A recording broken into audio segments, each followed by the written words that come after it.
Hello, you are watching Shalom World News. I'm Rory McLennan. Here are your latest news headlines from around the world. The Catholic bishops of the United States have expressed their concern over the federal government's COVID relief package.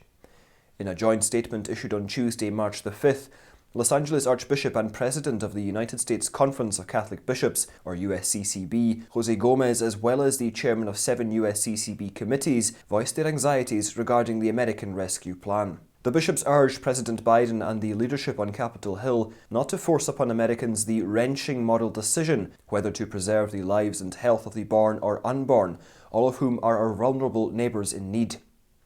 When the bill was under consideration, the Bishops' Conference had raised opposition against the pandemic relief package, as it does not include pro-life protections. The bishops urged all members of Congress to include the same protections against abortion funding that have been present in every COVID relief bill to date and every annual spending bill for almost half a century.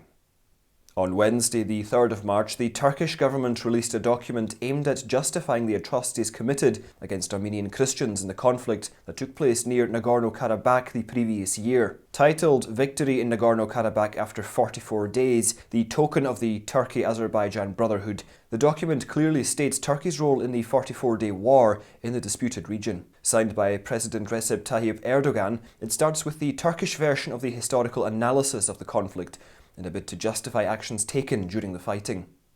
On the 27th of September 2020, Azerbaijan and Turkey launched a joint military operation in Nagorno-Karabakh against ethnic Armenians. According to a report by the human rights organisation International Christian Concern, Azeri and Turkey-backed Syrian mercenaries published multiple accounts and footage of possible war crimes against the local community.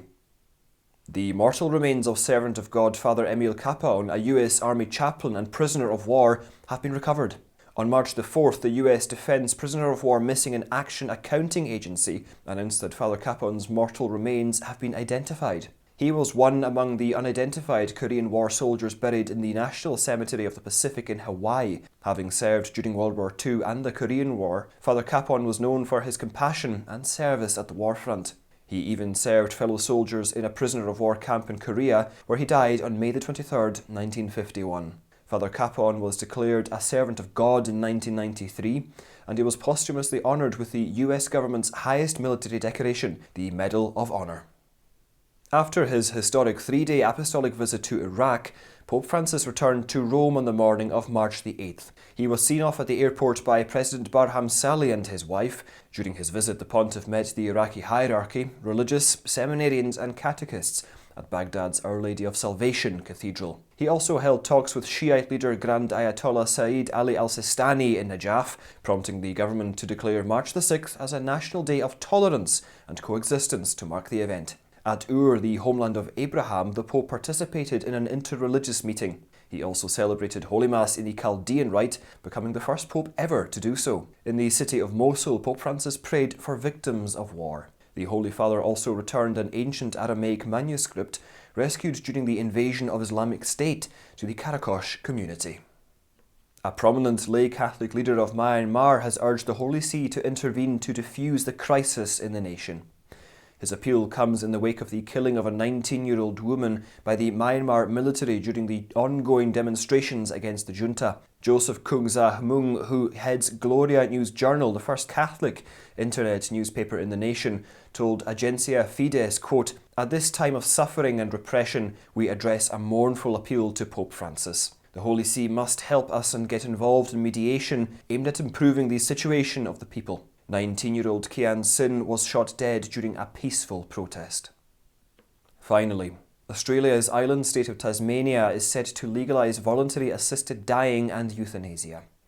After a series of debates last week, the lower house passed the bill on Thursday, 4th of March, with 16 votes in favour and 6 against. The End of Life Choices bill will come into effect after it is passed by the upper house. Similar laws already exist in the states of Victoria and Western Australia.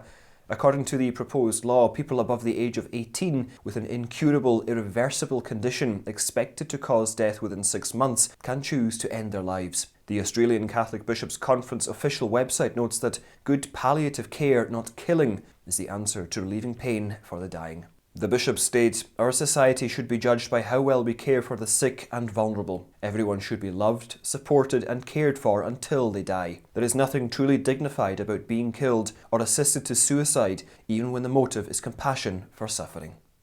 And those are your news headlines. For now, God bless you and Shalom.